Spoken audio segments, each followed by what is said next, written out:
Hey everyone! Last week we had a great time exploring Macon, Georgia.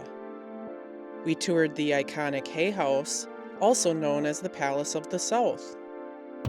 We also learned a lot about mound building at Kolomoki Mounds National Historical Park.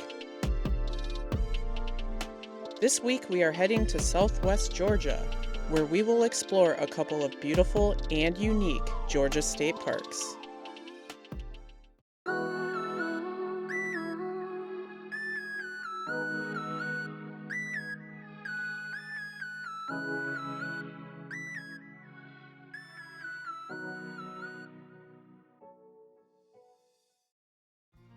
Southwest Georgia is a rural region of the state, big on agriculture and outdoor recreation. It is home to a few beautiful state parks, including Kolomoki Mounds State Park, where we stayed for the week, as well as the popular Providence Canyon State Park. Providence Canyon State Park, located in rural Stewart County, Georgia, is a popular state park known as Georgia's Little Grand Canyon. The park is home to colorful gullies, some as deep as 150 feet, in which visitors can view from above or up close down on the canyon floor.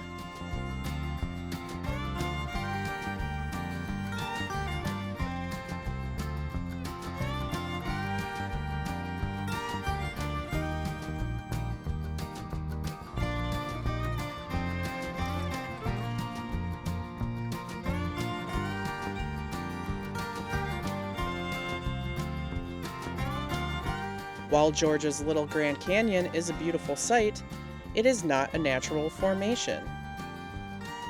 Millions of years ago, sandy sediment had been deposited in the area by ancient seas and coastal beaches, and over time was protected from rainwater runoff by trees and foliage.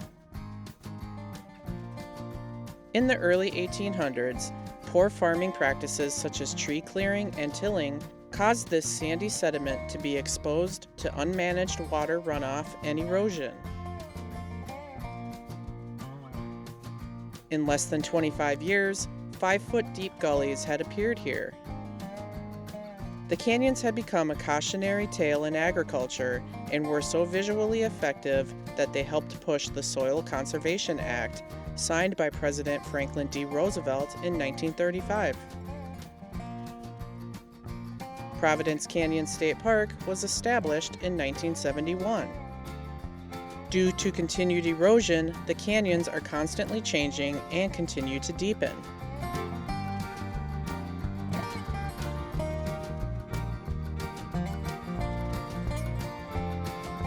What makes these canyons so popular are the over 40 shades of color on the soil walls, created by different elements. Iron creates the oranges and reds, manganese creates the purples and pinks, limonite creates yellows and tans, and white is created by kaolin.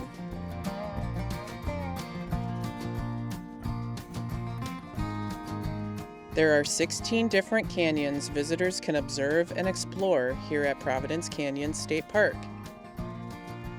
There is a 7-mile backcountry trail, and the shorter and popular Canyon Loop Trail is approximately 2.5 miles, plus extra for walking to and from the various canyons. There are stream beds on the canyon floor, so you will get your feet wet and muddy walking through here, especially after it rains.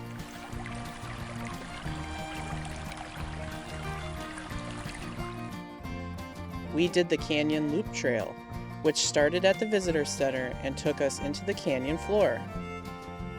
We explored canyons 1 through 5.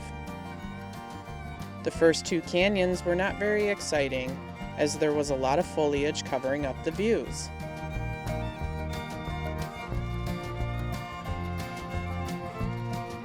Canyons 4 and 5 were definitely the best, and turns out that these 2 are the most popular canyons in the park.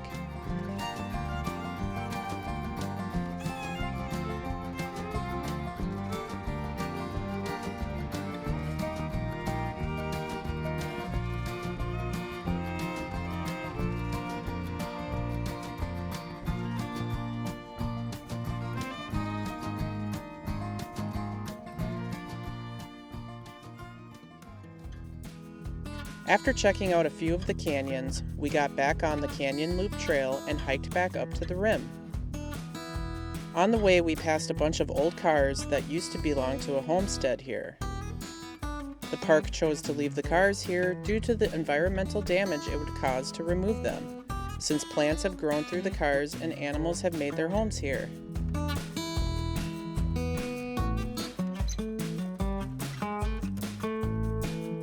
At the top of the rim, there are several overlooks where you can see the canyons from above, giving another completely different view of Providence Canyon.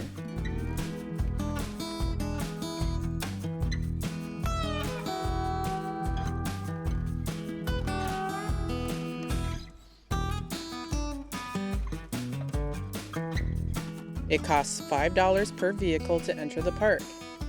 There are picnic areas and a playground near the overlooks on the canyon rim.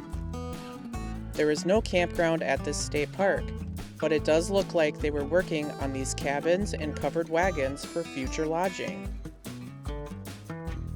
If you come here looking for a short hike, we suggest getting the overlook views by parking near the picnic area on the canyon rim, and then hike down into the canyon and do canyons 4 and 5, since they were the most popular and picturesque that we had seen.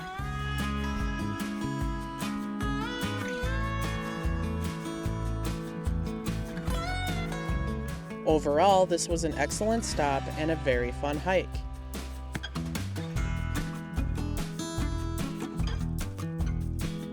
For lunch, we decided to stop in nearby Eufaula, Alabama, just across the Walter F. George Reservoir, which serves as the border between the two states.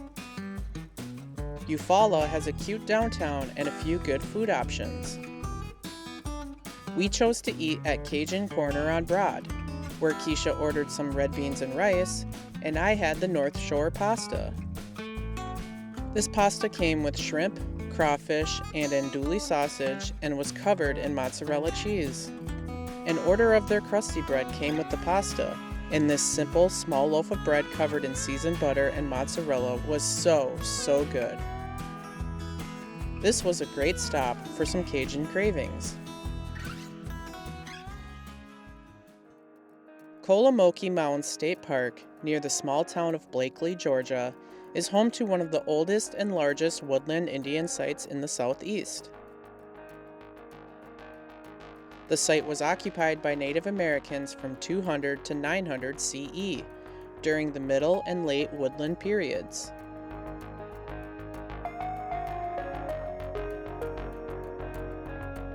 Here they built several mounds, including a Great Temple Mound that overlooks a large plaza. The state park allows visitors to learn about the Kolomoki settlement, as well as walk around several mounds and even climb to the top of the Great Temple Mound. Kolomoki means land of the white oaks in the Muskogee or Creek language. The Kolomoki settlement was constructed over 670 years by 3 distinct cultures and seems to have been abandoned by 1020 CE.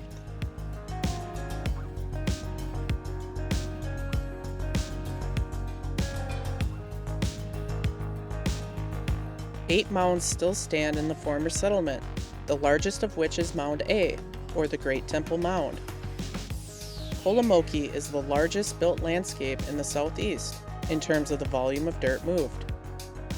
Mound A stands at 57 feet high and consists of over 15 million gallons of soil, making it the 4th largest of its kind in eastern North America. It most likely served as the area's religious center. The main village was located in the open field in front of the large Mound A. Visitors can hike the 1.5-mile White Oak Nature Trail or take a short stroll through the woods from a nearby parking lot to see Mound A up close, and even climb the stairs to the top.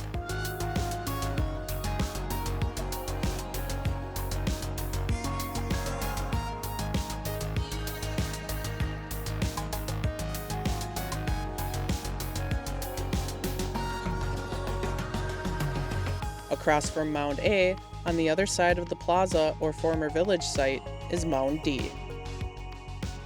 This was a burial mound, specifically for a leader, who was buried with trophies as well as sacrificed servants and wives. In the 1950s, it was excavated and rebuilt to its original size of 20 feet high and 100 feet in diameter. It is estimated the mound was built in around 30 AD. Mound G includes a cemetery for the Mercier family, owners of the Mercier plantation that once stood in this area from 1840 to 1911. The museum is partially situated inside an excavated burial mound known as Mound E. Unfortunately, the museum was closed during our visit here. There are also several small ceremonial mounds found throughout the park.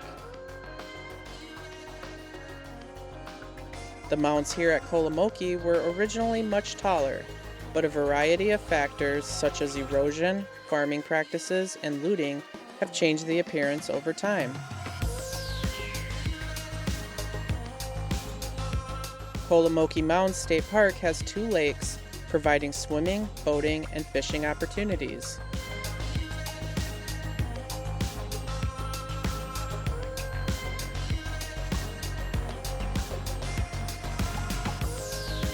There is a $5 per vehicle entry fee for the park, and park guests can check out the visitor center and museum, as well as the mounds and hiking trails. There is also a day-use area on Kolomoki Lake that includes a beach, playground, and picnicking areas. Disc golf and mini golf courses are also available.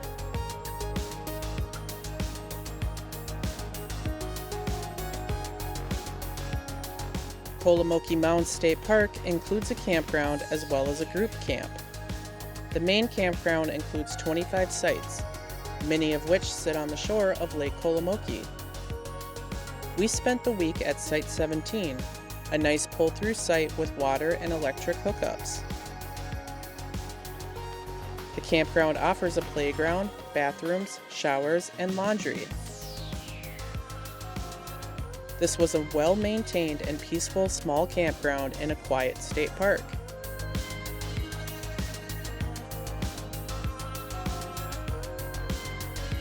Since we were here during the holiday season, the campground was decorated for a Christmas festival that included hot chocolate, cookies, and meeting Santa Claus. Our experience here at Kolomoki Mounds State Park was relaxing, and we would stay here again if we are in the area. The nearby town of Blakely is home to a pretty popular chicken joint, simply called Blakely Chicken. We each ordered a 2-piece meal which came with fries and a roll.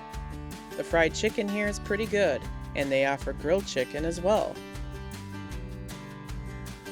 The historic Coheelee Covered Bridge was a short 10-mile drive southwest of Blakely. This bridge, built in 1891, is the southernmost covered bridge in the United States and stretches 96 feet across Coheelee Creek. You can no longer walk across the covered bridge, but visitors can picnic nearby at this quiet park.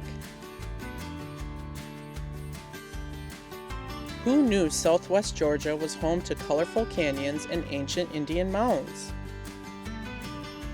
We learned a lot this week, and we really enjoyed our stay at Kolomoki Mounds State Park. Hiking through the canyon floor of Providence Canyon State Park was an interesting experience, and seeing the canyons from above was icing on the cake. Georgia was a lot of fun to explore, and we will be back. But for now, we are heading to Florida for the winter. Join us next week as we explore a couple of state parks in the Florida Panhandle and check out the capital city of Tallahassee. If you enjoyed this video, please hit the like button below and be sure to subscribe to the channel so you don't miss any of our adventures as we wander America. Thanks for watching. Hope you enjoyed.